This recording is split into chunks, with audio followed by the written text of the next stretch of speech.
নামাজি ব্যক্তির কতটুকু সামনে দিয়ে যাওয়া যাবে, এটা হলো প্রশ্ন, খুব দরকারি একটা প্রশ্ন।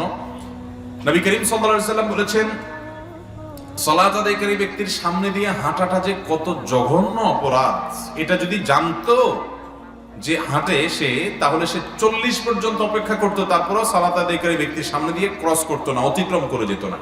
তো এই জন্য সালাত আদায়কারী ব্যক্তির সামনে দিয়ে হাঁটতে হলে হয় তার সামনে একটা সূত্রা লাঠি বা পিলার কিছু দিয়ে না হাঁটবেন, তার বাইরে দিয়ে, এরিয়ার বাইরে দিয়ে হাঁটা যাবে।